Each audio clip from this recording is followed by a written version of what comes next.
I'll start by welcoming everybody today. Thank you very much for taking time out of your very busy schedules for joining us today in the first part of FASSembly. So part number 2 follows this Zoom panel, and it will be an in-person reception. Just a reminder to come by that reception if you're on campus. For those of you who don't know me, my name is Lara Campbell. I'm Associate Dean of Undergraduate Programs, Teaching and Learning and the Student Experience, and a professor in Gender, Sexuality, and Women's Studies. It's really an honor to introduce our panel today for FASSembly.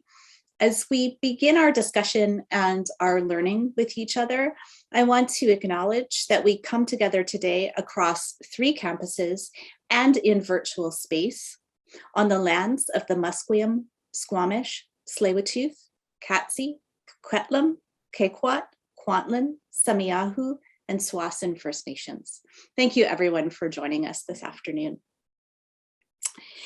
This afternoon, I'm turning over the panels to our 3 wonderful teaching fellows, Amanda Watson, lecturer in Sociology and Anthropology, Tiffany Muller Myrdahl, senior lecturer in Gender, Sexuality, and Women's Studies, and Jennifer Spear, associate professor in History. So each of our teaching fellows in FASS will briefly introduce the topic and the participants on the panel, and then facilitate a brief discussion. And we've asked all of the panelists to keep the formal part of the presentations short, maybe around 6 minutes maximum, so that there is actually some time to talk with each other. Our hope today, or our goal today, is to learn a little bit more about the initiatives that our faculty and staff are undertaking in arts and social sciences. We hope we have a chance to listen and learn from one another, get to know each other and the work that we're doing a little bit better, and help continue to build a culture of respect and care for each other. We hope that what we talk about this afternoon might inspire some further discussion in the future. So please do feel free to reach out in the days ahead to anybody that you see presenting on the panel if you want to continue the conversation. And so on that note, the first panel is the one that is being led by Amanda Watson. Amanda. Hi, everybody. Thanks, Lara. Nice to see everybody here and hopefully see some of you a little bit later this afternoon. We are beginning with a panel on how we value the first year experience at SFU.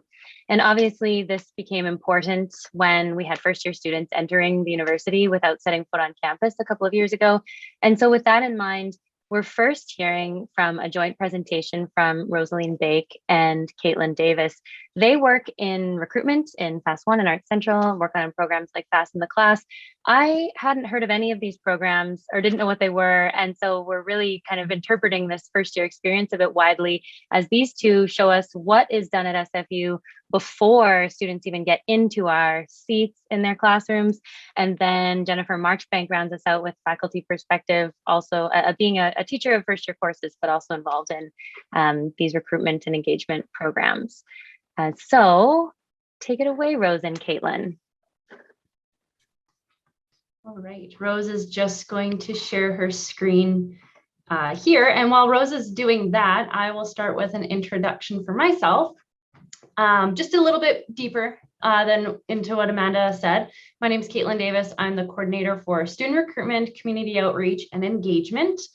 With FASS, I work with the Arts Central team. I have a very long title, but essentially what I do is working with all future students, whether they're grades 10, 11, 12, transfer students, but also with high school counselors, teachers, parents and guardians. I can do all the outreach for FASS and show all the great things that we're doing, but also supporting with some general inquiries about what is it like to study in FASS, any admissions related inquiries, why students should choose to study here. So that is a very brief overview of who I am and what I do. I will pass it on to Rose to introduce herself. So my name is Rosaline Baik, and I primarily focus on the Surrey FASS students, and most primarily with the first year students population. So my job is quite exciting. Every September, I get a new group of excited and enthused FASS students, and I help them to transition from high school to university. Awesome. So today, Rose and I were going to talk to you a little bit about the student journey. We have a very short amount of time today, so we won't be able to go into too much detail, but the student journey from pre-admission to post-admission through that first year. I'm not able to talk about all my recruitment activities, so the one I am talking about today is going to be called FASS in the Class. It's something you may have heard of before, you may not have heard of, but you'll hear about it today. And then Rose will talk about her FASS 1 program. If we have some time at the end, we'll also talk about some FASS engagement where we tend to be reaching out, requesting faculty support. So some initiatives where we get a lot of our faculty members involved to help out. So this here's an overview of our student journey. Recruitment typically entails that area of future students, so prior to applying. Applicants are those students who have applied, and then new admits. These are the students who have applied, they've received an offer, trying to maybe decide between different institutions. So there's a bit of overlap with recruitment and advising in that new admit stage, and then into their first year students. So I will go over some of my recruitment initiatives. So first is FASS in the Class, which I'll talk about a bit further. This is all virtual right now, hoping to go back in person. I also do several high school presentations. Rose helps me out with these as well. Again, these are all virtual right now. We do education fairs, high school visits. Discover FASS. This was an initiative that was pre-pandemic. We have not been able to do this just yet because it involves campus visits, where students come on campus with a field trip, doing a campus tour. They get to sit on a lecture. They do a presentation, or we do a presentation for them. This we're hoping to start up in September again. And then we also have what are called tipping point activities, or also next steps. These are activities where for those new admit students trying to decide which institution to study at, we have several events to help them out. This is just some of the data. I like to show a little bit of data for what we've done for recruitment and outreach last year. So this is during 2021. FASS recruitment and outreach has remained virtual since the start of the pandemic, so that we can continue to provide our FASS future students, our current students even, their parents, supporters, the opportunity to experience and sample what FASS has to offer. In 2020, we developed what we call the FASS e-sampler. So that's the first one there. This included a variety of virtual information sessions, mock lectures. We found though, as the pandemic was going on, Zoom fatigue became a thing. You probably all know Zoom fatigue. And we noticed that registration was dropping, attendance in these sessions were dropping. So due to this, I decided to shift my focus to more focusing on scheduled classroom presentations. So really focusing on FASS in the Class, as well as our FASS presentations that we do in the classroom. And doing so, we saw that our sessions, the number of sessions that were booked increased, as well as our overall attendees. So this is an overview of everything that we did with recruitment last year. We also continue to support student recruitment and admission. So these are the central recruitment team with any initiatives or events that they were hosting. So that's something that we've continued to do as well. So for FASS in the Class, this launched in fall 2019, and it started with the English department. And the intent was to showcase the research and career journeys of our FASS graduate students to prospective high school students. One of the main objectives of this initiative was to provide FASS grad students the opportunity to share their expertise in their area of research, their career journeys, and to be able to lead and engage future students through a social science or humanities-led demonstration or a presentation, but also to showcase all the possibilities within FASS. This initiative has continued to grow since then. We now have 10 graduate student presenters from a variety of different disciplines, and they're speaking to 22 different topics that we have available. We shifted this to remote in 2020 so that we could continue with these offerings, and it's actually been very popular. And I've been receiving a lot of great feedback on it, and it is something that I'm hoping to actually continue virtually so that we can actually outreach to areas outside of the Lower Mainland. So we do have an opportunity with this remote environment to be reaching schools where we wouldn't historically be able to do so with in-person sessions. So even when we do go back in person, I'm planning to keep these sessions available virtually so that we can focus. I'm going to try with the island first.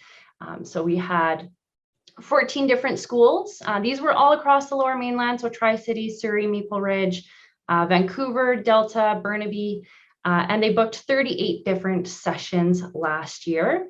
We also have all of our sessions, so not just FASS in the class, but all of the sessions we've done, well, a variety of them, on our YouTube channel. So we have 35 different sessions that we have recorded over the last 2 years of the pandemic on our YouTube channel. We call this our e-library, and there's 10,000 combined views for everything that we've done. Just over 6,500 of those are from our FASS in the class presentations, which is pretty cool. So that's all the time I have for the future student part. So now I will pass it on to Rose, who can talk more about the applicant and new admit phases. So I'm going to, oh, I think I'm muted.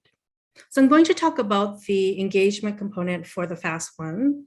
The applicant pages, this is what the new students see. So for the 23rd fall term, they'll see here. And this is what it looks like on the applicant page for FASS. So you have, you can go into Anthropology, and then this is Anthropology first year at Surrey. So any student who chooses this option will be part of the FASS 1 program. Very quickly, these are the 11 pathways that we offer in the Surrey campus. So these are the subjects that students can choose to start their academic journey in the FASS, in the Faculty of Arts and Social Sciences. Of course, there are many more, but I guess these were the main ones that students recognized and that they can choose in their applicant page. These programs have been agreed upon that each one will offer at least one core course that is part of the required lower division requirements, so that students can know that they are working towards a program, as well as choose electives that they are now more interested in because they see the variety. So it's important that we have these very kind of agreed upon course offerings for each of the terms, because we do put on our webpage what courses they have reserved seating for and priority seating for. So it's a very important part of the attraction that students will have for FASS 1 program. There is a dedicated faculty academic advisor for any kind of course selection, course planning, anything that deals with FASS or just first year student life, and that would be me. Surrey campus is a beautiful campus. If any of you have not been to there, I encourage you to come. It is an open, spacious, bright, inviting area. The class sizes are quite much smaller than the Burnaby ones, and that is also another attraction for those students who want to start at a smaller campus, small, kind of more of a college, high school feel. And they are closer to instructors because they're approachable. They have the office hours right on the FASS area, as well, like after classes or such. So proximity wise, like students can go directly to student resources or other services, as well as have access to the advisors, the instructors, TAs, all of that in a very close area. And they're also eligible for assigned FAM sessions, which is a team of mentors that lead a weekly session. And I believe the new admits are they're really enthusiastic about that. As Kaitlan mentioned, we do offer a lot of activities during that new admit stage when they're just newly admitted, they've confirmed, and now we want to prepare them for the first, oops, sorry, I got a notice that it's already 10 minutes. I'm gonna go over 1 minute more. So the new admits have a lot of activities to help them prepare for that first term. The team of Brian Fox in engagement, Kaitlan Davis in engagement and outreach, and myself, we create these FASS camps as well as course planning sessions with the advising team to really get the students involved even before the first classes. So all of these activities, we do encourage faculty members to join us, because students really look forward to that intimate contact with a professor, ask questions, and just be part of that initial anxiety, kind of stress relieving activities.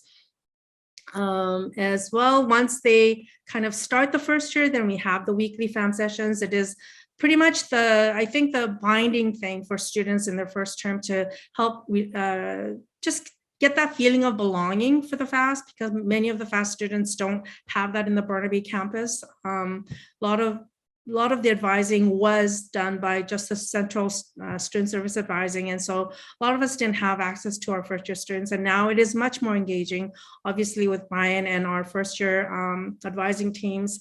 But for us, we meet weekly, and these fantastic peer mentors, they create activities and they just engage in the students and be there for them throughout the whole first term. And sometimes in the second term. So these FAM sessions are really helpful. A lot of the advising that I do, they're variety. There's mandatory course planning sessions before each of the big registration. I have group advising session in the FAM sessions. I have one-on-one check-ins. I have end of term advising, just in case any student is wondering why they got the grade that they got or what kind of academic standing it is. And then academic, any kind of at-risk advising. Sorry to go over. I think I'm over like 3 minutes. Kaitlan, did you want to say something with the faculty? It's okay. If we can always address it at the end during the Q&A if we have more time. Okay, thank you. And these are our contacts if you wish to contact us for any future questions or any inquiries. If you want any further details, then we're right there. I'm going to stop sharing now. Thank you very much to both of you. I have so many questions, and I asked a lot of questions of these two when they were preparing, so that was an incredibly streamlined response to my, a lot of confusion. Next, we're going to, thank you again. Next, we will pivot to Jen Marchbank. Jen came to SFU to be the director of explorations in arts and social sciences. Explorations was a first-year experience, first-year cohort based at Surrey, which taught academic skills and interdisciplinary content. Jen, if you'd like to share your slides, you're welcome to, or I can as well.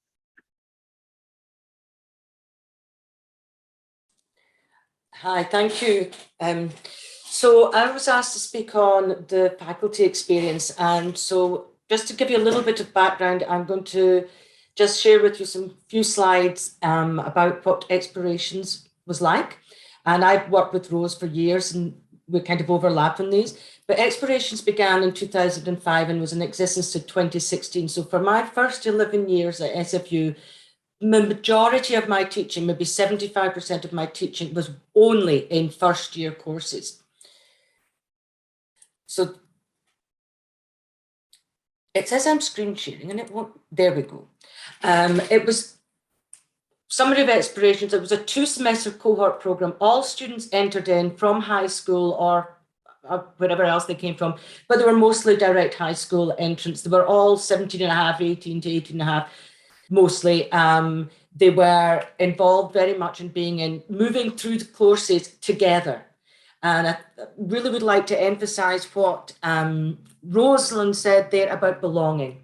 This allowed students to feel that they belonged both to the institution, to the program. Look, we had branded T-shirts every year. Just it felt as though they belonged somewhere. They'd come out of high schools where they might have been the Panthers or the something else's. And it just, I think, helped make that transition. It also what helped make that transition was that they all were at exactly the same space.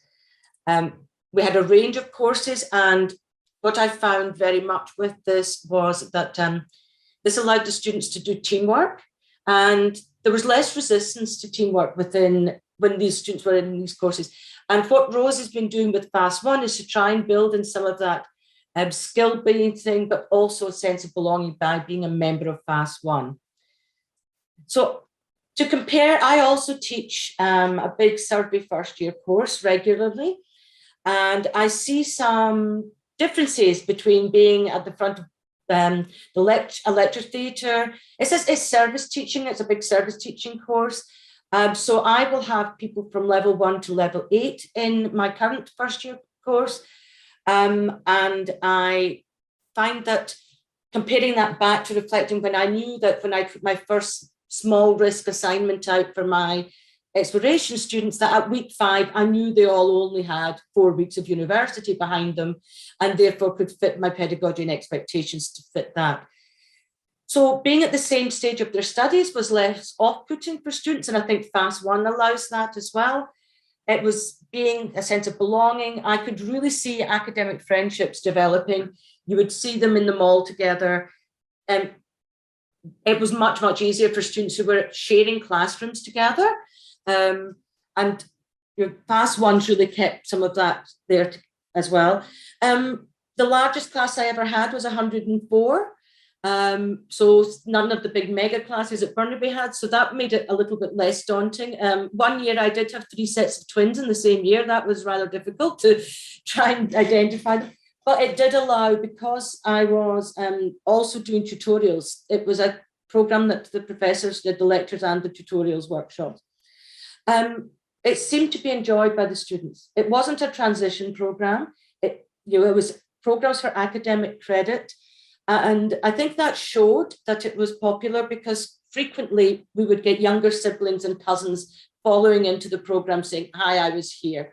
Do you remember my big brother," or whatever. I'm just say that really this sense of belonging is, for me, the most vital part of FASS1.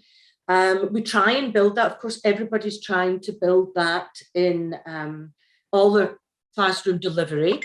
But it did also allow me to have a greater pastoral role with my students back in the explorations program than I can seem to have when I'm teaching my big survey class.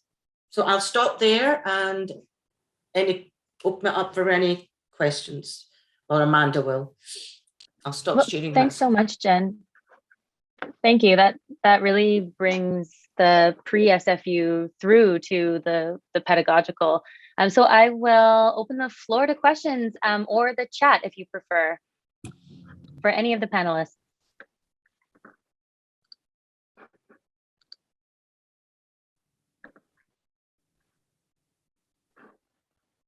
Lara's got her hand up. Oh, thank you. Go ahead, Lara. I actually had a question for Kaitlan. Kaitlan, you talked about working with future students and working with their parents, their teachers, and also high school counselors. And I'm wondering if you can just share with us a little bit more about the kinds of concerns or questions that you're hearing coming from that group of folks, because it might help those of us in the classroom understand where our first year students are coming from. Yeah, it's a bit different from the counselors and the teachers than it is for parents and guardians. The biggest thing for parents is that they really want to know that their child will get a job. That is their biggest question, is what kind of job will they get? What are they going to do after this? Will they be successful? That is, I would say, the number one question, hands down. Anything else around that is going to be related more so to finances and other areas that the parents typically pay attention to. But one of the parents are the biggest influencer for students. The parents tend to be choosing where their child is going. So it is really important to still connect with them through that future student outreach, because they can be deciding, even though the child might want to come here, they could say, "No, you're going somewhere else. I'm paying for your school," or whatever it may be. So that's why we actually did several parents Q&A sessions. So that was part of the e-sampler. So it was Sherry Fabian, Danielle Murdoch. They ran several different parents Q&A sessions that we had virtually. And once we do go back in person, I do see a lot of value in making sure that any event that we have in that recruitment outreach has a parent session associated with it. Yeah, I hope that answers your question. I would honestly say the biggest thing is just really surrounding, can they get a job? What will they do? That's sort of painful, but it's a reality. I was thinking of similar question, but let's go. So I just pasted that in the chat if any panelists want to sort of look at it, but I see Steve has a question. I'm going to change my view here. Go ahead, Steve. Thanks very much, and great presentation. And I really liked what Jen said about that, developing that sense of community that we have at the Surrey campus. By the way, everyone, just if you don't know me, I'm Steve Dooley, Executive Director of the Surrey campus, and we're celebrating our 20th anniversary this year, and FASS has been a big part of that. I'm just curious, are there any, like, the attraction for the Surrey campus for explorations and now FASS1, do we have any data on where those students are coming from? Are they primarily south of the Fraser, or is it mixed? I do know that the Surrey School District is the biggest of any district for all of SFU. both Burnaby, Surrey, and Vancouver, actually. But I'm just curious if there's any numbers on that. Steve, I can talk to explorations, and Rose will talk about FASS 1. Explorations was 90% south of the Fraser, Surrey, Langley Delta, or along the SkyTrain line. Yeah, and I would just concur with Jennifer. Most of the students who come to our high school are from the south of Fraser. We are seeing a little bit of an increase of students like in Maple Ridge or along the SkyTrain line, but it's primarily south of Fraser. I will say this is a complete aside, not just for FASS 1, but for FASS in general. For this September, we saw a huge increase in out-of-province applications. So within Canada, but out of province. So Ontario and Alberta, and I believe Manitoba were 3 provinces we saw big increases from. So that's just a complete, just a separate aside for all FASS incoming, Burnaby, Surrey, wherever it may be. For this fall. We'll see if that translates into them actually coming, but application-wise, huge increase. Thank you very much. We have a couple more minutes here. I'm going to the chat and I see this question about what high school counselors do. So if any of you know or have in your programming, like corresponding with that support of high school students, I think that would be an interesting thing. Yeah, high school counselors, it's a challenge for them. Unfortunately, a lot of high school, just school districts in general, cut career centers over the last few years due to budget. So there's not many school districts that still have someone specifically dedicated to post-secondary planning. Surrey is a school district that does. Tri-Cities have them, Delta has them, but for example, Vancouver completely got rid of all their career centers, and that work then ended up going on to the counselor's plate. So these counselors, in addition to supporting students with their general day-to-day stresses and lives and everything else going on, now also have to support this post-secondary planning piece, which is a challenge and not necessarily the #1 focus for a lot of them, because there are a lot of students who struggle with other things. So counselors, it is challenging, and I think that's why it is really important for us, myself, Rose, doing all of the things that we do to help with the future students, to help that out. But we also support the central recruitment and admissions team with any outreach that they're doing to counselors. So they do counselors like a lunch and learn that we were doing virtually last year to try and help them out with that piece a little bit. So honestly, I think it is a struggle for a lot of high school counselors to balance that piece. And it really does fall into their career life exploration classes to help with that piece, and them doing their own initiative and own research and all the events that the universities and colleges put on. Rose, I don't know if you have anything to add to that. Again, thanks so much, Caitlin. That's maybe important for faculty members to keep in mind as we teach these first year courses, like what students know or might not know to ask for as they enter our classrooms. So I'm going to maybe pick your brain on that a little bit later, but we are right on time to go to the second panel. Thanks very much.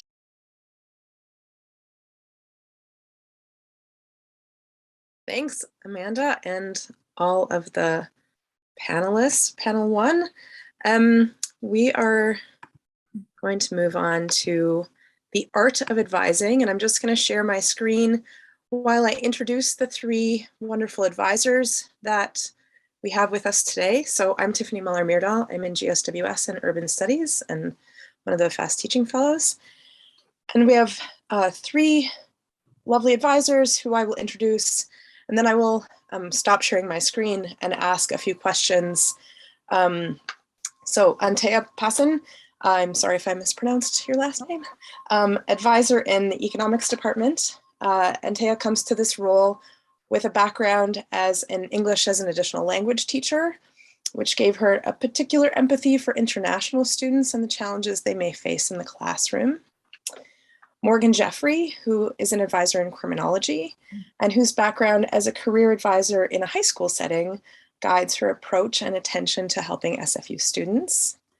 And Meghan Grant, who is an advisor for the 1st and 2nd year pilot project in Arts Central and came to Art Central from humanities as both a graduate student and an advisor, and so brings a long-term and including a previous student experience at SFU to her role as an advisor. So the three questions that I'm going to ask these folks to speak to today are about advocacy, the tools that they bring to the advising role, and how they understand their role in their and across their departments. So I will start with the first, which is, can you please share how you see yourself as an advocate for the students that you meet and who you try to reach out to? Yeah, we have about 5 minutes-ish. Okay, I'll start with that.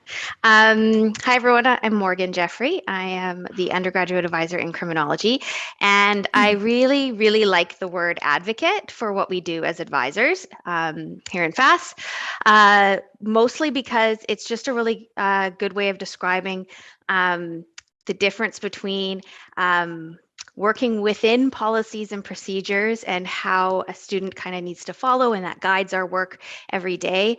But then also knowing that not all students kind of fit in those boxes and those policies.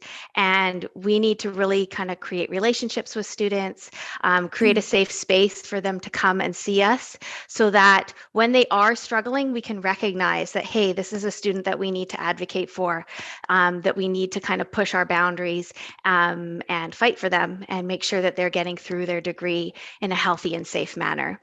Yeah, that's kind of my piece. Hello, everybody. My name is Anthea Pasin. I'm from the Department of Economics as the undergraduate advisor. I think Morgan did a great job explaining how we see advocacy in advising. My goal is to always leave students, whenever I see them, whatever touch points we may have, in a better place, like better informed, better motivated, better inspired. And I thought the best way to kind of show how we have this or how we do this advocacy is through a couple of examples, just 2 quick examples. The first one is I had a recent student who reached out to me very stressed, very upset because they had already completed 5 repeats and thought they would not be able to graduate because there's a maximum of 5 repeats you can complete in your degree within FASS. So I pointed them to a new policy due to the COVID pandemic that they can now complete up to 8 repeats. So the student can now graduate. And had they not had that conversation with us, they may have just walked away without completing their degree. And that would be that would have been a tragedy, right? Another example is a student, this is a very delicate, complicated situation, a student with severe mental health issues, and he was struggling to complete his econ major. And I worked together with our undergraduate chair at the time to see, like, within the values of the econ department, within the integrity of our major, what we could do to support the student. And together with the Office of the Student Support Rights and Responsibilities, we're able to come up with a step-by-step plan that the student in their situation could handle and turn things around. So in both these situations, one with like just simple pointing out information and the other with really hard advocacy, we were able to make graduation a possibility for these students. That's it. Thanks so much, Anthea and Morgan. Meghan, did you want to add anything? Yeah, I'll just quickly add. So my name is Meghan. I'm a new and first year advisor with the Art Central team. So yeah, like Tiffany said, I am a graduate here at SFU, but I also, prior to this role, was actually working with youth and addictions. And that job taught me so many things. And when we're working with vulnerable populations, we have values that we talk about all the time of, having unconditional positive regard for people, being person-centered, and meeting people where they are at. And those values, I think, aren't just with, those who are vulnerable, but those are really basic human needs, I find, and they've been integral to this role with advising. And, to quickly use an example example as well in meeting students where they're at. I had an international student who had arrived just days prior and was trying to get into courses and was really struggling finding housing, but it ended up being that they were actually struggling with food security. And I often find that, students will come in here with something like course planning, but they have so much more going on, and students can't focus on their studies or course planning if they're struggling with things like food security. So really just meeting students where they're at and recognizing that the need for food security is the most important thing for us to address, and pointing out resources for them. And then with unconditional positive regard for students, I think we all as advisors have students who no-show a lot, students who write emails on Saturday at 2:30 in the morning, not that I'm reading those, that maybe are written in a kind of unprofessional way. I got one this weekend that was amazing. It was like, OMG, you're the best, exclamation, exclamation, on a Saturday at like 2:30 in the morning. But I see that as a win. A student's reaching out to me. I'm not going to judge them for that. I see it as a win. They know I'm here. They know when to reach out. So I see it as a win. So yeah. Thank you so much. And I welcome your questions in the chat. I'm just going to go through the two more questions that we've prepared, but do feel free to put stuff in the chat if you have, and we'll turn to that at the end as well. So you've sort of spoken to this already, but I'm just interested if you can share some examples of the tools that you bring to your job as an advisor, whether that's interpersonal tools or technology, other advising tools that you'd like to share with us. Yeah, so I'm a fan of tools that make our work more efficient and help get students in front of us so that we can support them. Of course, there's always, everybody talks about Zoom, right? And there have been very few, very rare good things to come out of this pandemic. But one thing it has highlighted is how important it has been for all advisors at SFU to stay connected with our students. So like everybody else in the world, we adopted Zoom. And even as this pandemic passes, I will continue to incorporate this tool in my advising, because I really think it has helped remove some of the accessibility. Students don't have to walk across campus to talk to me for a few minutes. So I find I'm seeing more and more students that I had before, a different kind of student, a shyer student, a quieter student, maybe someone who never would have otherwise come to my office at a drop-in. I'm also a very big fan of the Academic Progress Report, aka the APR. And this is a tool where students can see what they've completed against their program and what is still required. So for me, it's very important that I keep this tool up to date with the APR team for the economics program, so we could accurately do our graduation checks. But even with all these great tools and technology and software, I think nothing beats the ability to listen and empathize and give a safe space to our students where they come with us with their stresses and their worries. And I feel they just want to be heard. They want to be provided with a solution, and we do everything in our power to follow through with what we can do to support them. I'll chime in here. So I'll just piggyback a little bit off of what Anthea said about Zoom. I'll also say, just as far as around the low barriers, it's allowed students that I think otherwise are maybe a bit embarrassed to come to an advisor, because I think students mistakenly somehow feel that we're judging them or somehow involved in kind of an evaluation process of students rather than just the support. And I find with Zoom is that students have the option. I mean, we always talk about how much we hate when people's cameras are off. Students can come into Zoom with their camera off and not feel that shame. And you can have that conversation with them to really show them that there is no shame around maybe struggling academically. And they're more inclined to come again and again. So it's really creating that safe space. I'll also say that, this pilot project was brought in kind of at the beginning of when we went remote. So we had to pivot really, really quickly, as I'm sure all of us did. But workshops worked for us in the beginning with things around course planning. And as all the departmental advisors know, we scheduled them this semester and students are done. They don't want to do workshops anymore. So it's really a matter of, what might have worked a previous semester isn't going to work a next semester. And, looking at different things. I had a student come into my office who had picked courses because of what she was told by another student on the Facebook undergrads page. So she ended up taking 5 all political science courses in her first semester and was just failing everything. Students are accessing information very differently. They're doing it through social media, and I think we really need to start meeting them where they're at. So, in getting rid of workshops, yes, it's kind of sad to see them go, but it's amazing, I think, because it's freeing up time for other resources to work on. And also, students just really want one-on-one. They've shown that that's what they love and like. So I'm more than happy to kind of support that. Yeah, I would, first and foremost, I would say that like our biggest tool is our compassion and our prioritizing human connection. I think that's kind of every advisor I know has that. And that's kind of our shining star.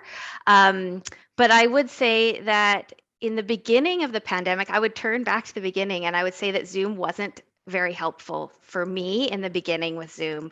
We all pivoted and learned really quickly, but I specifically saw a loss in connecting with some of those students, a lot of those students that would just kind of walk in off the cuff and be like, "Blah," and I said, I'm seeing a lot less tears is what I would be saying, what I was saying. And I wasn't seeing those students that kind of just came in and unloaded and really needed you to advocate for them at that moment, right? They needed something to happen now. Because there was a barrier between like sending an email or making a phone call and booking an appointment and then coming in. And by the time all that process and logistics was done, they weren't coming. Or it was a block to look at that big process that they had to do to get to you, and they weren't going to do it. I do think that it was like amazing how students turned and changed, and we changed, and we created things like drop-in Zoom sessions where you just opened a room and they could just come and click and get in at any time. And that kind of brought those students back. And then even when we were still kind of not here yet, not back full time in the office yet, I was seeing those students again in Zoom. And one of the things that kind of, I think, brought them to that too was exactly that anonymity of Zoom, where you could turn your camera off and they could just simply click a link and come in and tell you what's happening. And you didn't have to look at them in their bedroom, sitting on their bed with their pillow behind them. Yeah. And it really, like, it just quickly changed. Like in the beginning, I was just like, oh no, we're missing students. We're missing them. We're missing them. And then it just kind of somehow just flipped over and came back the other side. And it's really, really been positive. That's great. Thank you so much. And before we turn to the last question, I think that the question that's posted in the chat is an important one to follow up with, which is like, how do you do both? How do you do food security and calendar requirements? Maybe I should answer that one because I guess I'm the one that brought it up. I mean, honestly, it can be tough. It can be tough sometimes. I think, as an advisor, yes, we're very much here to do things like calendar requirements and making sure that they're, meeting the requirements for their program, their degree requirements. I mean, I would say it really comes down to, I think, maybe, I really like to look at their person and being person-centered. I think you can do both. I think working as a team and knowing that SFU has a lot of resources and reaching out to your team and your peers. I mean, I'm constantly talking to departmental advisors, people over in the Student Rights and Responsibilities Office. It's really utilizing your team members. But I definitely, it is challenging. It's absolutely challenging when you have a day of students who are really struggling and trying to connect them with the right people. But there is a team here to support you and help you. That actually is a really nice segue to the last question. So I'll just pose that. And I'm already seeing ways that perhaps faculty can support the work of the advisors. But I want to just say advisors play an instrumental role in both FASS departments and across FASS in Art Central, but also just sort of showing students that they have a team behind them. So I'd just like to ask you to give an example of the role you play in your department and or across FASS. Yeah, so with my role, when these two roles, it was myself, and there's another role which Wendy is now in. But when these roles were initially brought in, it was the very first time that this faculty was actually able to advise students under 60. Not many people know, but we were not allowed to advise our students who were under 60 units. They had to go to general student service advising. So it was an amazing opportunity and really exciting. And I think kind of the role that we play, especially with this new ability to advise that group of students, is, letting them know that, our faculty is very different and that students are not admitted directly into a program. They come in as an intended students. And I think that creates a lot of confusion, but it also can make students feel a little bit untethered or maybe lost in a really big faculty. And I find with my role, I kind of get three different students: those who know exactly what they want to do, those who don't have any clue what they want to do, and those who thought they knew what they wanted to do, but now they hate it. And I find at a faculty level, it's really great, we're able to connect them. I always use the term all the time of finding their academic home. And no matter what kind of student you're getting, whether they know or don't know, at the faculty level, we're able to kind of navigate that space with them and connect them with the people, like Anthea and Morgan, so that they get to those academic homes. So it's been a really great opportunity to finally connect with students, because it's a massive faculty, and students are told that when you go to university, you're going to be a number and nobody's going to know who you are, and you're in classrooms of 400 people. And being able to connect at a faculty level when you're intended and not yet declared gives students kind of that initial home. Yeah, I'll kind of follow up with that. As a departmental advisor, we kind of put on many hats, but we kind of become the point person for students to kind of direct them where they need to go, to advocate them to the right person, to start a conversation for them, things like that. So I might have a student that is talking about academic kind of progress with me and what their plans are for the next couple semesters, but I might end the conversation with talking about co-op opportunities and sending them along to the co-op advisors and starting that process that way. Or maybe they've got a lot of extra credits and elective space in their degree and they never realized it. I get a lot of students right around that 60 credit mark, and they don't really realize how much space that's actually left in their degree to do something really meaningful with it.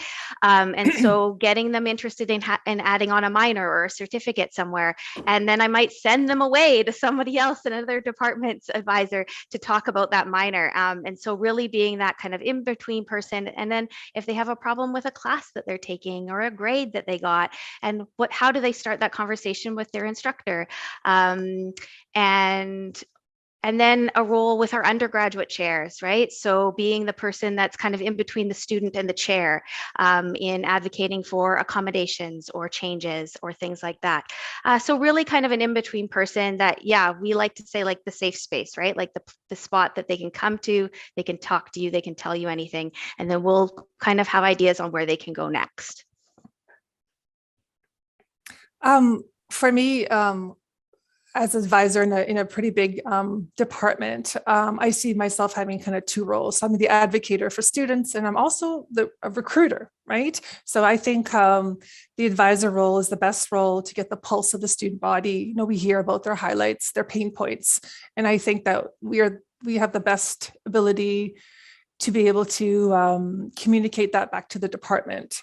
So I'm in constant communication with our department manager regarding our enrollment strategy and course offerings. I'm always talking to we have a wonderful team, our communications officer, where we plan workshops, webinars, newsletters. We talk about how we're going to communicate to our students and what we're going to communicate to them, so we can talk about how we can add value to our program for our students. And one thing I really cannot stress enough is that I have the ear of our undergraduate chair and our department chair, and the communication goes both ways. So I'm able to express immediately if I see a trend and something that's not going well or not sitting well with the student body, so it can be addressed before it becomes an issue. So that is huge. More formally, I do attend the UCC meetings as well, where we can provide feedback on how decisions will affect students. And then, of course, we always liaison with our FASS advisors and have regular FASS meetings, which is so important. So we can kind of, bring it all together, because we do like to encourage our students to do a minor or pursue other programs, because like Morgan said, there's so much room to do more within their degree. So we always want to bring that to their attention. So to summarize, we take all these moving pieces to advocate for our students and recruit the best students for our econ programs. That's it. Thank you so much. Lara's asked a question in the chat, and this is actually the question I was thinking of as well. What is a key thing about your work that you'd like faculty to know or to understand? And I do have something that I do want to say about this. We spent the last 20 minutes talking about how we advocate for students. We do want faculty to know that we are also here to make sure students understand what boundaries they should have with faculty, what questions are appropriate, what's reasonable to ask of their professors and their instructors. So we do want them to know that we do that. Yeah, I completely agree with you, Anthea. It's sometimes you have to say no, or sometimes you have to sit with a student and deliver really disappointing news. It's definitely about that balance and boundaries, and making sure that students understand them. Absolutely. Morgan, did you want to add anything? No, I think you covered that. I'm just thinking about how it might be really useful in I teach a second year course, sort of as on the first day, just putting up a slide to say, this is what the advisor does. Please go see them. Oh, yeah. Sure. I think we've tried that. I mean, we've tried that. We've definitely tried to kind of, initially when COVID first kind of struck, we tried to kind of get in the class a bit. The way that we did it wasn't very successful, but we definitely tried. But I agree. Students, I don't really know that we're here or what we do. They really don't. I mean, I get emails where they're saying, "Dear Professor." I wish, but they really don't. And that would be really helpful of just, faculty knowing what we do, where we're at, and just sending them that way. Because they often don't know. The students don't know. I would say communication with students, getting their attention via email, is almost impossible. I think we've done some research that they don't really open these emails. So in the econ department, we do, our instructors are gracious enough to allow us to come to their classes and maybe take the first 5-10 minutes. So we have a focused body of students that we can communicate important information to, or relevant information. Yeah. That's great. Thank you so much. We have a few questions and we have a few minutes. So Amanda, and then Jen, and then Rose, please. Thanks, Tiffany, and thanks to this panel. Very similar question to, I think, what Tiffany and Lara were thinking about. But in addition to how we can be supportive, what would you want faculty to keep in mind about the students in the classroom, would you say? Especially maybe when we're teaching early, first year or new to SFU students, and but also I think it's easy to get compassion fatigue, and I see everyone's speaking about how much they give of themselves in these roles. And so what's maybe something that we can remind ourselves of from your experience? I would say students are, I think when they come to SFU, I feel like they're very narrow in their focus. I'm coming and I'm going to get a crim degree. And they don't really realize that how interdisciplinary everything is, and how they can take that poli-sci class and really love it and then want to go that way and go that way. And it's okay to kind of shift and change directions, especially in your first couple years, and like just open that to being a possibility right from the beginning. Thanks, Jen. Thank you. I'm very open to having advisors come into the beginning of my first year survey lecture. Now, my lecture's in GSWS, but the majority of the 140 students in that classroom are not GSWS. So would it be better to have a departmental specific advisor, or to have a more broadly based, including the fact that it's a breadth humanities? So I get scientists, I get engineers. Who would be the most suitable? I'm thinking maybe more a general advisor rather than a departmental one. I honestly think, I mean, I'll volunteer myself and just say me, but I honestly think any advisor would be great, either departmental or faculty, because we all know each other's roles. And anytime a student would reach out to us with very specific questions, if they are in sciences or business, we can direct them to where they might want to go. But I think any advisor to just even speak of what advising is and what we do. So I wouldn't even necessarily say it'd have to be a specific advisor. Thank you. That's great. We just have 1 minute. So Rose, go ahead.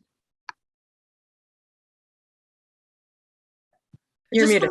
Oh, sorry. With the faculty members that, especially in the 100 levels and in the fall, especially when you see level 1 students, those are usually right out of the high schools, and they have a lot of anxieties about note taking and really focusing and doing the first year stuff. And the faculty members really make a huge impact on. I've had so many students who went to their first sociology, first GSWS, whatever first, and really got inspired by the instructors. And then I've had students who got totally turned off by the like maybe crim or whatever. Well, not so much crim. They love, but you know what I mean? Faculty members make an impact in that first year, and they could switch students around, or they could encourage students and inspire.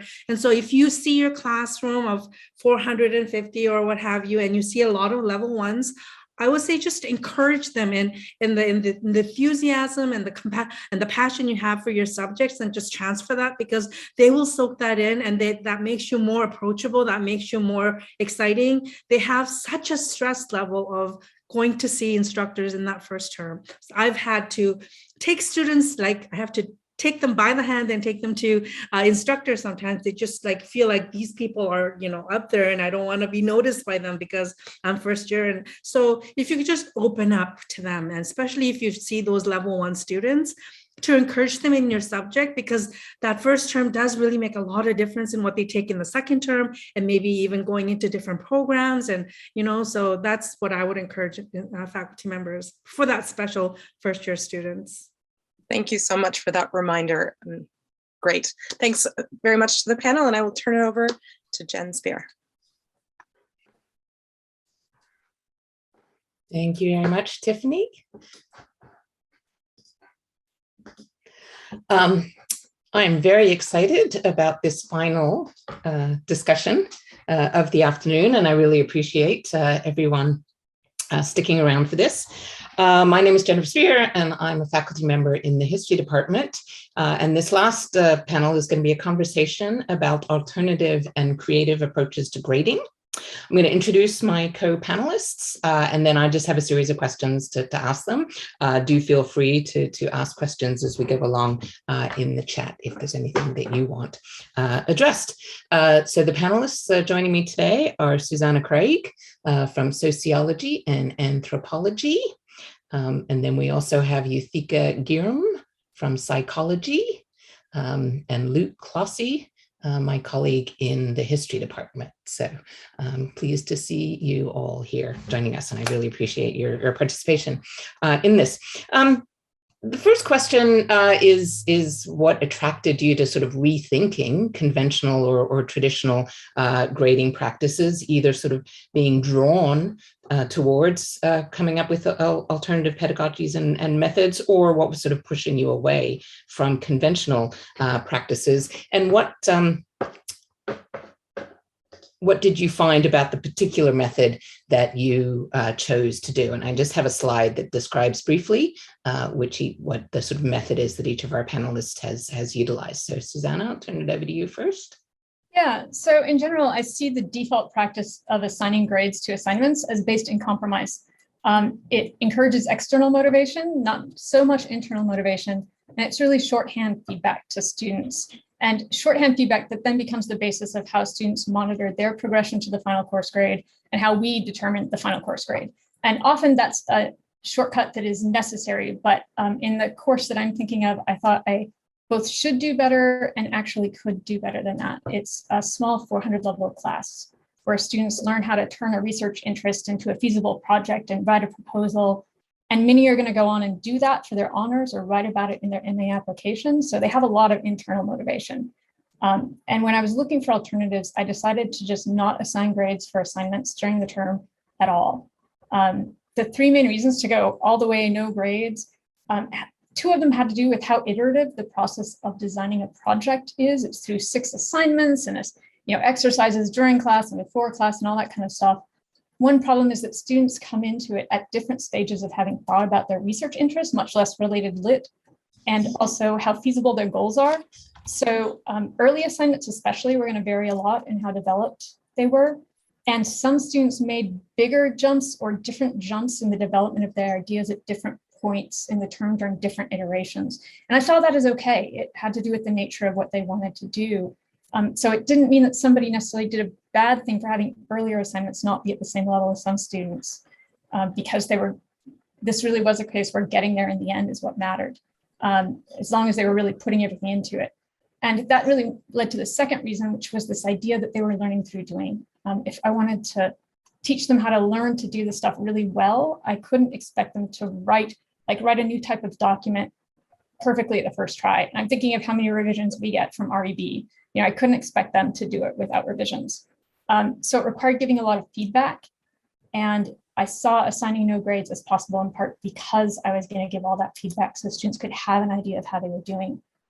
Plus I had one-on-one meetings where as I said, I included them in the process of evaluating their course performance. So I guided them through thinking about how they had done by presenting questions for helping them think it through. And this fit with my educational goals for the course about helping them transition from thinking of themselves as students or receivers to thinking of themselves as creators, as the authors. And so it helped put the focus on the work for them and learning how to evaluate themselves and not just rely on me. So I really saw this as a kind of course where we're doing the completely just no grades really fits well and is served really well. Great, thank you, Suzanna. Yuthika. Yeah, so actually, I think what I have to say dovetails really nicely with Suzanna's, approach. So I basically started turning my attention to mastery learning and grading, and how this sort of came about is I was teaching a lecture about fixed and growth mindsets. It's the psychology of how, do you think intelligence is something that you're born with, and it's just you have it or you don't, or is it something that we challenge ourselves to become better, to find gaps in our knowledge, to put in the work, and learn to excel and build up these skill sets. And I found that as I was teaching my students about the importance of a growth mindset, not just in terms of education and academic outcomes, but in terms of real world applications, in terms of job performance, health and well-being, relationships, all of these, different areas of life, I started feeling like a real fraud. I realized that as a lecturer, I wasn't actually doing my students justice. I wasn't here I am telling them about how amazing growth mindsets are, but I wasn't actually giving them opportunities to improve in their work. I wasn't assessing them in a way where they had opportunities to see what aspects of the modules that they're learning about, they could improve on, and giving them opportunities to improve. And so at that kind of point, I realized that I need to be better, and I need to kind of change the way that I approach my teaching. And so I actually moved away from the conventional way of grading and kind of took on this mastery learning and grading approach, which essentially just allows students an opportunity they have 3 attempts to take a quiz for that particular module that they've just learned about. And they have to get 90% of the quiz right. And if they get it right, then they've mastered it. And they walk away potentially with an A grade in this entire course. And I've had really phenomenal feedback from students about this. I think the best thing is not that students have walked away with an A grade, but that they've come to me and said how much they feel more confident about their ability to learn, the skills that they have, learned about, like, how do I study better? How do I actually apply the knowledge? How they're having conversations about what they learned in class well beyond after the course has finished. And to me, that's been really, really amazing to see. And yeah, I'd be happy to talk with anybody who's interested in this kind of approach. Great, thank you. And I really appreciated your podcast. I listened to that last night, so it really explained this very well. So Luke, how about you? Thanks. Yeah, so in this system I was using this adaptation of what's called specifications grading. There were 4 intakes. Students could submit assignments 4 times during the semester, and there were 4 levels of assignments. So for the first intake, all the students submitted a level 1. If they passed it, then in the next intake, they could submit a level 2. If they didn't pass it, then they would repeat level 1, having gotten feedback. So in a similar way to mastery grading, they get another attempt to take it. My motivation, primarily, I was concerned about the students who, sort of the middling students, I have to put quotation marks around all my adjectives for students, the middling students who were sort of doing assignments sort of successfully, and at the end of the course they would pass, but I wasn't sure if they were learning anything. And they would do this semester after semester and then get a degree, but I was just sort of dubious about how much had been learned compared to what could have been learned. Years ago, I took a course in paramedicine, and I was really impressed by that pedagogy, where they teach a skill and then you repeat it over and over again until you learn it, and you don't go on and learn other skills if you still haven't mastered the basics. So that was the inspiration, student learning. Also, I was doing this during the beginning of the pandemic, so thinking about student stress and how to decrease it. And also instructor stress too, that this grading was, I won't say easier, but there was a shift from sort of precision grading, where I was spending a lot of time and anxiety trying to very precisely evaluate written work or any kind of work, and then to more of a shift of work coming after the evaluation, where I evaluate, it's a pass or it's a not pass, but then there's a lot more time sort of discussing one-on-one with students about how to improve in the future.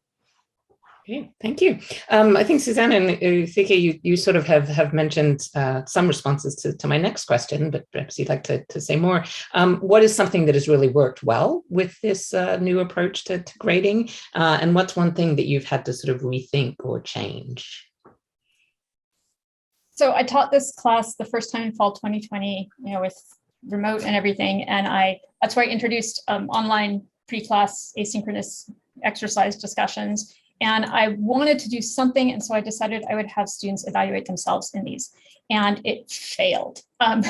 It was just ineffective. Either the students who were doing really well, they knew they were doing well, or the students who were kind of, to use that word, middling. Right? None of us like that word, but they were the ones who were like, I think I did great, because I didn't help them figure out how to evaluate themselves. I didn't help them figure out how to figure out what standards were.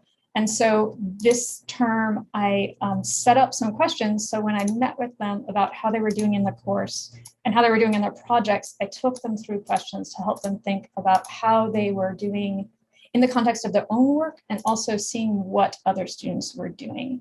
And that worked really well. And it ended up leading to some good conversations, both including helping students learn how to recognize the good things that they're doing, because of course they're always the students who are too hard on themselves.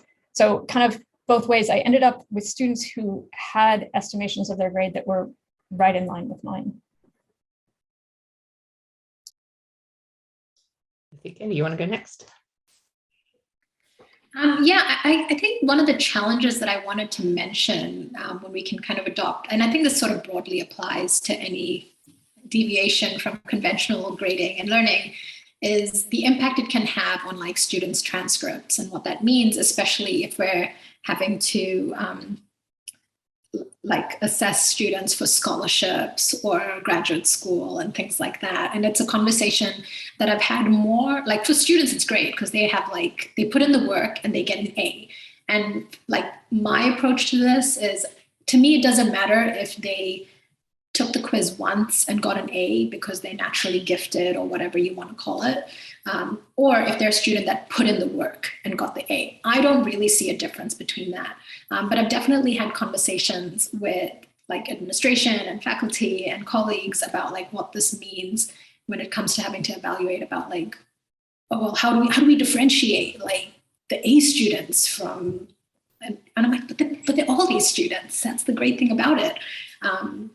And so that's like an interesting conversation that I'm still unpackaging, and like how we evaluate that. Like, do we need to differentiate those two, types of students? And so I think thinking ahead, one of the things I've been thinking about is like, do I want to include different incentives? So like if you pass the first attempt, then you somehow get a little bit more of your grade than if it takes you 3 attempts. And I'm not saying that I want to do that or that has to happen, but it is like an interesting kind of discussion to be had about some of the challenges that can come with moving away from conventional grading. And I think that actually transitions nicely to what Luke was doing. Yeah, I'm hearing a lot of dovetailing too. Students, really different kinds of students or different students really experience this grading system in different ways. The happiest story was the students who want to do well, either in a formal sense or to learn a lot, and have a lot of energy to bring to the table, but traditionally it often wouldn't work out. And I would always be saying like, I really wish I could be grading for effort, but I have to grade with actually submit it. Some of these students really, really thrived, that there was a very clear and not too steep roadmap to get to a high grade. There's also some very good students who traditionally would have been worrying about how to get an A+, and they didn't have to do that kind of worrying anymore, and they could redirect that anxiety into creativity, and that worked out really well. The disadvantage, what didn't work so well, is I didn't fully appreciate sort of the psychology of this, and some students were quite upset, and reasonably so, to the first assignment they don't pass, and they cannot get an A in the course anymore. So it feels like a sort of a sudden death thing. If you miss one little aspect and you don't pass, then you're ruined for the rest of the semester. That's what happened the first time I taught the course. The second time I said, instead of 4 intakes or 4 assignments, you can have 5 intakes. So there's a pass. You can fail and then do over an assignment with absolutely, and still get your A+ in the course. This was a terrible mistake. The students, many students took this as sort of a license to relax, and oh, if I could skip, I'll just skip an assignment. Maybe I'll skip 2 assignments. So this didn't work out very well. My plan for next year is to really break everything down. So instead of 4 assignments, there's going to be maybe 8 or 9 or 10, and each is just going to be a little tiny incremental step over the previous. So where last semester, one of the assignments was to analyze a primary source. Next year, an assignment will be to locate a primary source. That's the entire assignment. And the next assignment might be to cite the primary source successfully. That's the entire assignment. So I'm hoping there'll be less stress and more success that way. Great, thank you very much. I'll ask my last question, and then we do have some questions in the chat. We've got about 50 of our colleagues here. What's one piece of advice you would give them to anybody thinking about using one of these alternative approaches for the first time? I think probably overlap with what other people would say, at least in part, and that is really ask yourself, what do you want your course grades to reflect? What do you use your grades for in your course, and what is missing? What are they doing that you don't like, or what are they not doing that you want? And so then use that then to think about what else you might want to do, to get you what you want with fewer of the side effects you don't want. And obviously the panel has some ideas. There are lots of resources out there with ways people have thought about thinking of alternatives to again, get what you want to use your grades for. Yeah, I would say think about this as a learning opportunity for us as teachers as well. So don't be afraid of taking chances. Don't be afraid of making mistakes in one semester, and be open to feedback from students so that you can like improve how you're teaching, whatever approach you want to take. I completely agree. My answer was going to be to urge courage, that I had seen this 5, 6, 7 years ago, maybe, and really wanted to do it, but just didn't want to mess with grades because students are quite conservative about grades and grading systems, or in my experience. So I'm just, really glad I did. I took advantage of the pandemic thinking I'm going online on the fly. This isn't going to end well, so I might as well experiment with everything I wanted to try over the years, but I was too scared to. Great. I second that. Yes, jump in there and do this. Okay, we have a couple of very specific questions. So for Luke, are you having to train your TAs or TMs? I had very, very good luck both years in that the TAs had a special interest in pedagogy. So I had to orient them to the syllabus as I had to orient all the students. And I sort of underestimated how complicated or how foreign this new system would be for everyone. But yeah, I was really lucky just to have very sharp TAs. So there was sort of continuing pedagogy conversations throughout the semester. I don't know what it's going to look like if in other circumstances. Okay. And for Yuthika, are these quizzes multiple choice and marked by Canvas, or essay paragraph questions that need extra marking? So it's a question of workload. So they are multiple choice, and they are automatically marked by Canvas. I will say that I use like a pool bank of questions. So they might be like, I don't know, 40 or 50 questions. The great thing is you can actually have TAs help out with some of that. And they might get 12 random questions for their first attempt. The second attempt, it goes back in and pulls out another random 12 questions. So the person's question was like, are you sure they mastered the topic, or is they just mastering like the questions that you're asking them? There are different questions that they're usually getting. They may get lucky and get the same question again, but generally I think that kind of gets around whether they're, it also gets around, especially in an online context, that there's not just people sitting around and doing the same questions together, because a different student taking a quiz at the same time will have a different random set of 12 questions. So there is that. But I also see the person is like hesitant about multiple choice questions. There's definitely room there if you wanted to like have like short answer questions and things like that. And if you have the capacity for TA help and support, then that's definitely something you can do. And also just quickly mention, the quizzes make up like 60-70% of their grade, but the rest of it also includes our typical essay assignment that they have to submit. That's graded in a conventional way. And there's also a really low stakes cumulative exam at the end of the semester. It's only worth 12%. It asks them random questions from each of the modules from throughout the semester. And I make it really clear to students that it's coming from the same pool bank. So you might see a few questions that you've already seen before. And the point of that is not to like make you cram, and you shouldn't have to cram because you've been learning it consistently throughout the semester. The opportunity that you're getting there is just to do a refresher so that you walk out of this course feeling not only that you really mastered the topics, but you feel like, oh, I know this material. Like I can go and have a conversation with my roommate about this, or my parents, or my partner, or my best friend. And that's what I kind of try and help them consolidate at the end of the semester. Thank you. And I actually had a specific question for Suzanna before I move on to Jennifer Cheddar's, which is, did you experience any student anxiety about not knowing what kind of grade they were going to be getting, since nothing was graded over the semester? Right. Yeah. So it was a small enough class that I planned one-on-one meetings with them in the third week to talk about their project ideas. And so I talked about them as a class, but I said, this is how I see things going so far. And then I met with them about halfway through the class and then at the end. And so I made sure to have check-ins, and that also served to help them figure out, am I where I want to be? And, what do I need to do there? So I did address that. And I think that is the biggest potential downside of not grading assignments, is if they they do need some sort of feedback, and grades are a useful shortcut to give them that feedback. And again, I think in this course, because students could take valid different pathways to get to the end, the shortcut of the grade just wouldn't work anyway. Great. Okay, thank you. And then we'll wrap up with this last question from Jennifer Chutter. Do you see ungrading approaches as part of the decolonizing the institution by putting the emphasis on student success and learning?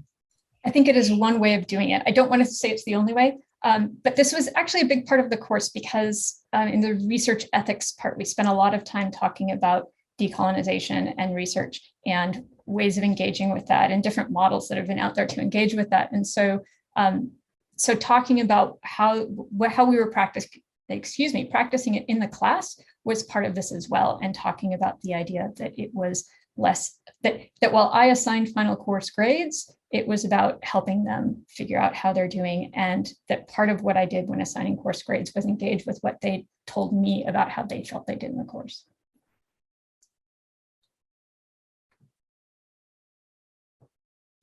Yuthika or Luke?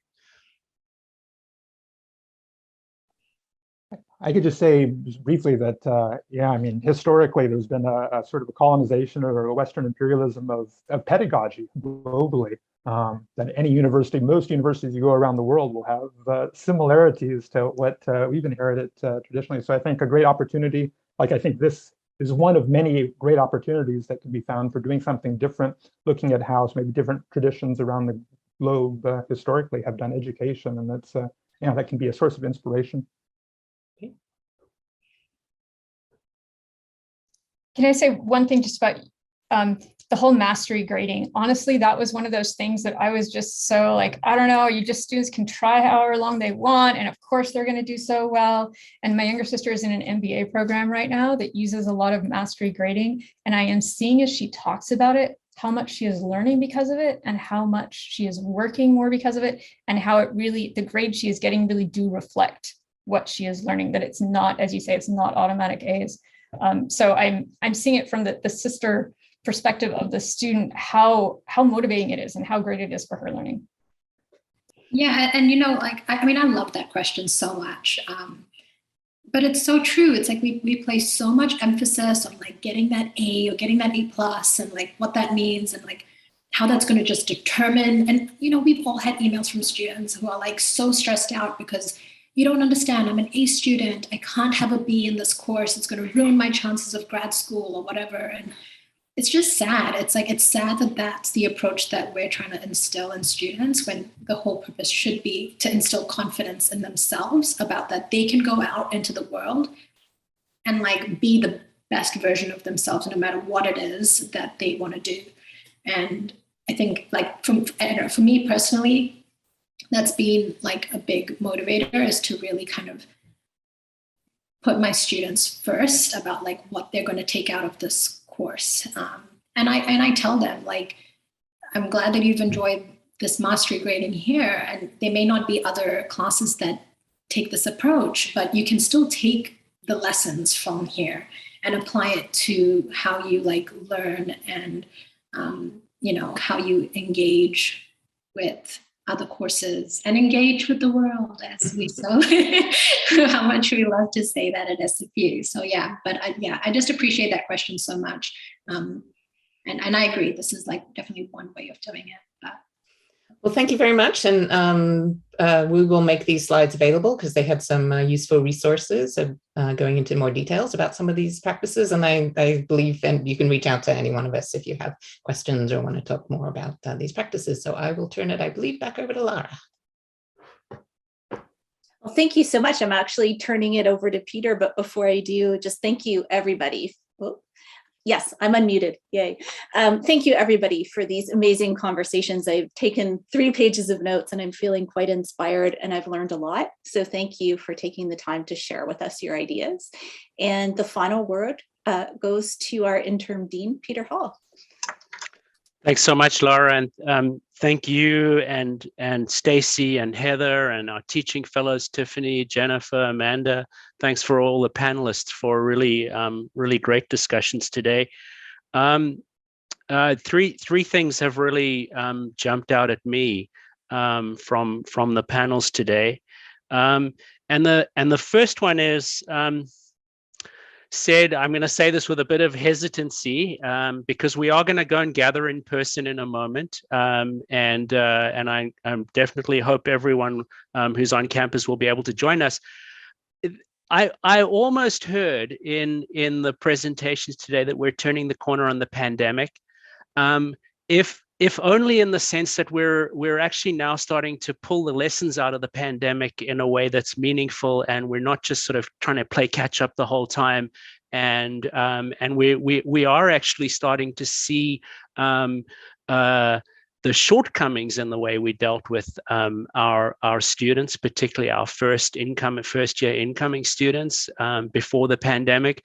We're starting to look again at the stuff that was challenging, that didn't get created by the pandemic, just got revealed by it, and then we're also starting to realize new ways of teaching online, but also new ways of doing assessment and doing advising and all sorts of things that we'll do in person. But there are lessons we can take from the pandemic. So, I mean, let's see, we were going to turn the corner last fall. We might be turning the corner now.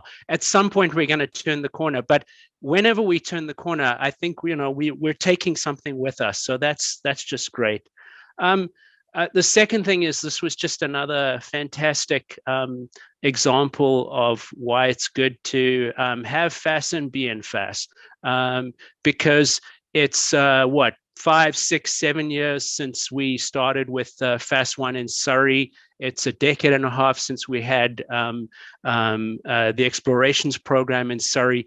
And we are learning lessons from Surrey that we're going to be able to bring up to the Burnaby campus and probably take downtown as well, about how important it is to pay attention to the first year experience and really give students a home where they get welcomed into our faculty. And then the third thing that just came through in all of these panel comments to me today was how everyone was putting students at the center of what they were saying, but they weren't putting them at the center of saying, this is the problem. They were actually saying, these are the young people who we're going to give confidence to go out and do good things with. And that way of putting students at the center was just came through really clearly. And I really appreciated that today. So thanks again to all the panelists. That was a great discussion. It's wonderful to see so many people here online. And please do come across to the Westmore Lounge. We're going to have a reception starting up in about half an hour.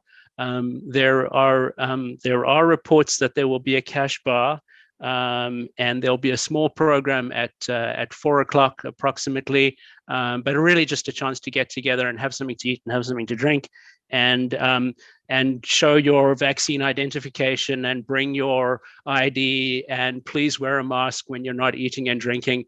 But I am told we are allowed to stand up and eat and drink with our masks off. So again, we've turned the corner.